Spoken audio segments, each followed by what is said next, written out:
Bonjour chers amis, nous sommes le vendredi 2 novembre 2018 et aujourd'hui mon petit exposé s'intitulera La post-vérité est une fake news et vous en doutez, je parlerai de Monsieur Trump. Mais avant de cela, je voudrais attirer votre attention sur cette notion de vérité. J'ai écrit deux ouvrages. Le premier a un titre qui ne l'évoque peut-être pas nécessairement, Principe des systèmes intelligents, où j'expliquais comment on allait reconnaître qu'un système, c'est-à-dire un ordinateur est intelligent. Mais dans ce petit livre qui date de 1989, il y a deux chapitres. Le premier s'appelle La vérité, j'arrive pas à le lire, l'adéquation du mot à la chose, dire ce qui est vrai, c'est de dire qu'une chose est telle qu'elle est. Et dans un autre chapitre qui suit, la vérité numéro 2, je dis que la vérité est le produit d'une négociation. Nous nous mettons d'accord sur le fait qu'une chose est une vérité. Alors, pourquoi je vous parle de ça? Je vais revenir sur tout ça en détail. C'est parce qu'il y a un livre qui paraît en ce moment, c'est un livre de Madame Myriam Revaud-Dallon, qui s'appelle La faiblesse du vrai, ce que la post-vérité fait à notre monde commun. Ça paraît chez Au Seuil. Et ça coûte 17 euros.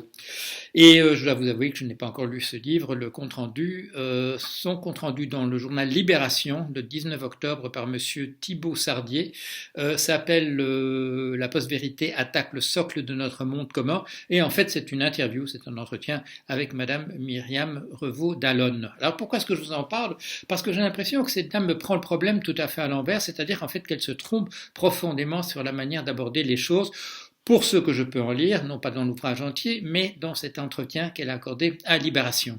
Elle dit en particulier « La démocratie engage une manière de vivre ensemble qui peut s'affaisser si la vérité n'est plus en enjeu. » Et moi je dirais quelque chose qui est absolument l'inverse de cela, je dirais c'est parce que la vérité s'affaisse, la démocratie devient un enjeu. Et je vais vous expliquer ça de manière un peu plus approfondie.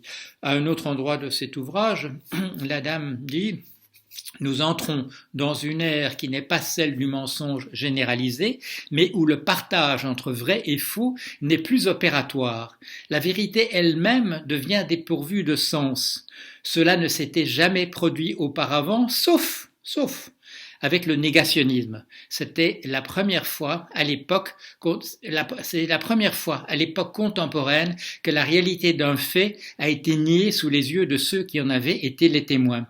Et c'est vrai que ce négationnisme, c'était la première instance que nous avons de ce qui est le discours quotidien de M. Trump, c'est-à-dire de dire des choses telles qu'elles sont, que ce sont des fausses nouvelles, et d'affirmer par la suite, ensuite, quelque chose qui est exactement le contraire et qui n'a aucun rapport avec la réalité extérieure. Alors pourquoi le fait-il? Eh bien, il nous l'a annoncé dès le début de son mandat, dès qu'il a été question d'une commission de M. Mueller. Je vais faire, a-t-il dit à des gens qu'il se confiait, je vais tellement rendre trouble, je vais tellement troubler cette question, la rendre opaque, la question de la vérité et de la fausseté, que quand M. Mueller dira que je suis un agent de la Russie, eh bien les gens ne sauront plus quoi y penser, ils se diront que c'est de la propagande du camp d'en face et que en réalité, bon, ce n'est absolument pas le cas. Donc c'est une stratégie de son côté. Il n'y a pas avec cette notion de post-vérité quelque chose qui voudrait dire que la vérité disparaît, que la notion de vérité n'a plus aucun sens, mais que, comme dans cet ouvrage que je viens de dire, il y a deux manières d'envisager la vérité. Et je conclurai bien entendu là-dessus. Alors, vous le savez peut-être que la réaction un peu apeurée des gens qui croient toujours qu'il y a une vérité aux États-Unis, c'est d'appeler flat earthers les gens du camp d'en face. Des gens qui croient au fait que la Terre est plate. C'est une manière de disqualifier ceux qui disent n'importe quoi, les complotistes et autres, etc. Mais, si vous pensez à cet ouvrage précisément qui s'appelle Principe des systèmes intelligents, j'avais composé là un petit dialogue précisément à ce sujet. Voilà, deux personnes, c'est un monsieur et une dame, ou deux messieurs ou deux dames, dont l'un s'adresse à l'autre, ça se trouve à la page 210, et l'un dit à l'autre « Je voudrais vous confier, cher ami, que je n'ai jamais été très convaincu par l'idée que la Terre serait ronde. » Et l'autre lui dit « Mais expliquez-vous » Il dit « Eh bien, pour tout vous dire, je continue de croire qu'elle est plate. » L'autre lui dit « Ce que vous me dites là me fait énormément plaisir. Figurez-vous que je pense exactement la même chose et que je suis obligé de cacher mon jeu depuis plus de 42 ans. C'est parce qu'à l'époque j'avais 42 ans, j'avais mis ce chiffre-là. Voilà qui est extraordinaire, répond l'autre. J'en tire la conclusion que nous sommes au moins deux à connaître la vérité sur cette question. Dites-moi, puisque vous et moi nous savons ce qu'il en est, et la conversation se continue. Et sur quoi attirais-je l'attention à ce moment-là? Sur le fait que ce monsieur dit à l'autre, puisque vous et moi nous savons ce qu'il en est. Et pourquoi est-ce que j'attirais l'attention sur ce mot? Parce que nous pourrions regarder que ces deux personnes qui croient que la Terre est plate et se dire qu'elles croient que la Terre est plate. Elles ne le savent pas. Pourquoi est-ce que la deuxième dit à l'autre qu'il trouve ça absolument convaincant? Puisque vous et moi, nous savons que la Terre est plate. C'est-à-dire qu'on peut se reconstituer par la négociation, précisément, qui est le titre du deuxième chapitre dans ce livre. Par la négociation, on peut se constituer entre soi une vérité particulière. C'est-à-dire qu'il y a deux notions de la vérité. Il y a un renvoi que nous pouvons faire tous vis-à-vis d'une réalité objective qui se trouverait dans le monde extérieur. Et il faudrait que nous nous mettions d'accord sur ce que c'est. Par exemple, c'est le discours des scientifiques. Sauf quand il s'agit d'un discours de propagande comme ce qu'on appelle la science économique, donc les choses se brouillent assez rapidement, mais on peut dire que l'astronomie de messieurs Galilée et compagnie, que c'est quelque chose probablement de vrai, qu'on a pu envoyer par exemple des sondes autour de plusieurs planètes à partir des calculs de ces braves gens, monsieur Tycho Brahe, Kepler, Galilée et compagnie. Nous pouvons nous mettre d'accord là-dessus. Et si nous tenons un discours de ce type-là, imaginons qu'on tienne un discours de type scientifique dans le monde politique, eh bien, il faudrait pour que vous changiez d'avis, que je vous convainque, ou que moi je change d'avis, que vous me convainquiez, etc. Nous pouvons aussi, et c'est là l'alternative, nous mettre d'accord entre nous. Et là, je peux vous renvoyer à un autre ouvrage que j'ai consacré entièrement, lui, à cette question, qui s'appelle « Comment la vérité et la réalité furent inventées », qui est quelque chose qui commence dans les sociétés que nous appelons primitives, simplement parce que nous ne comprenons pas bien comment elles fonctionnent, et qui se poursuit dans notre histoire, et en particulier avec l'émergence de cette notion de vérité en Grèce ancienne, avec des gens comme Socrate et Aristote qui commencent à nous en parler sérieusement, et essayer de comprendre de quoi il s'agit dans cette notion de vérité, et ensuite de réalité objective. Voilà la question telle qu'elle se pose. Et la question a déjà été envisagée par de nombreuses personnes bien avant que cette notion de post-vérité n'apparaisse parmi nous. Je vous cite un passage, c'est d'un livre célèbre, qui dit la chose suivante. C'est un texte qui date de 1955 et qui apparaît dans un article qui est dans une encyclopédie et qui s'appelle « Variante de la cure type ». Ça dit la chose suivante. La parole apparaît d'autant plus vraiment une parole que sa vérité est moins fondée dans ce qu'on appelle l'adéquation à la chose, le renvoi au monde tel qu'il est. La vraie parole s'oppose ainsi paradoxalement au discours vrai. Leur vérité se distinguant par ceci que la première constitue la reconnaissance par les sujets de leurs êtres en ce qu'ils sont intéressés, tandis que la seconde est constituée par la connaissance du réel en tant qu'il est visé par le sujet dans les objets. Bon, c'est un peu compliqué, mais c'est assez propre au style du docteur Jacques Lacan, effectivement, qui avait écrit ça. Mais qu'est-ce qu'il nous dit? Il nous dit qu'il y a effectivement une vérité de parole et une vérité du monde tel qu'il est. Et que la vérité de parole, nous la constituons entre nous, comme ces deux personnes que je viens de citer, qui se mettent d'accord sur le fait que la Terre est plate, et qui considèrent qu'à partir de là, un savoir que simplement les autres ignorent. Et il y a deux communautés qui se sont créées instantanément, les personnes qui continuent de croire que la Terre est ronde, et ces deux personnes qui, de leur côté, pensent que la Terre est plate. C'est-à-dire qu'il y a toujours eu la possibilité pour des petites communautés de considérer qu'une vérité, c'est une chose sur laquelle on se met d'accord entre nous. Alors, quel est le rapport avec la démocratie? Quel est le rapport avec le sujet dont parle Madame Revaud-Dallon? C'est le fait que dans un monde comme le nôtre, où il y a polarisation des opinions, des communautés peuvent se constituer autour justement d'une manière d'envisager les choses et de dire que les faits sont ceci ou que les faits sont autrement et d'appeler systématiquement fake news, infox comme on dit maintenant, à partir d'informations et intox, on appelle ça désinformation aussi.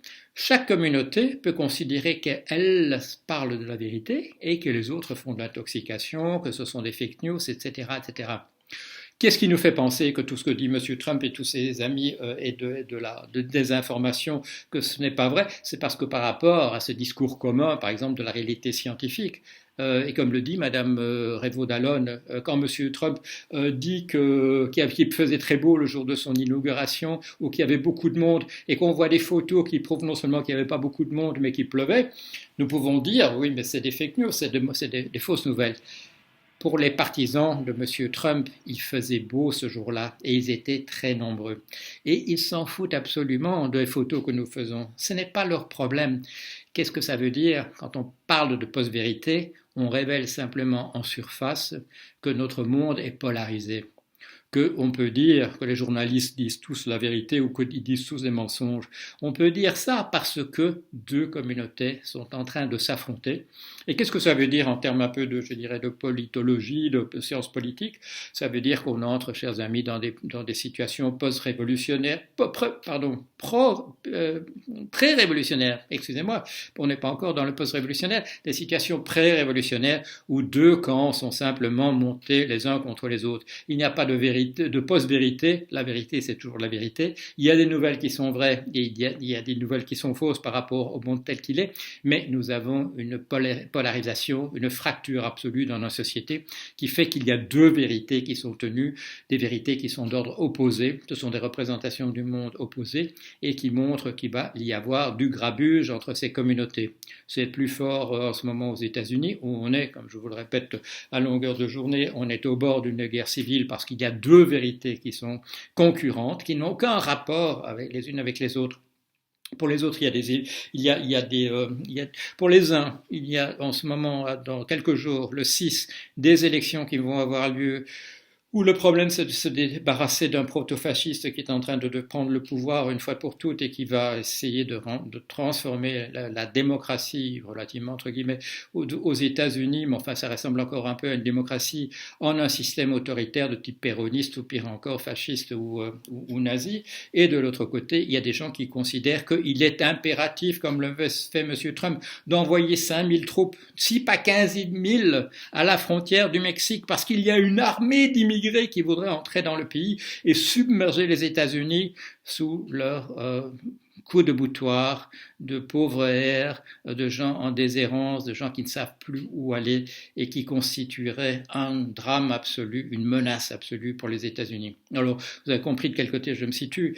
Il est important pour nous que nous n'entrions pas dans cette logique de considérer qu'il y a de la post-vérité, que les notions de vérité et de fausseté n'existent plus.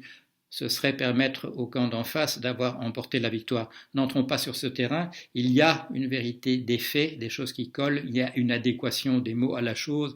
Et ça, c'est la vérité auquel on peut tous renvoyer comme une référence extérieure. Et il y a aussi ces petites vérités que nous créons entre nous dans des petits groupes, dans des petits clubs, que le PSG, le Paris Saint-Germain, c'est le plus grand club de sport qui ait jamais existé.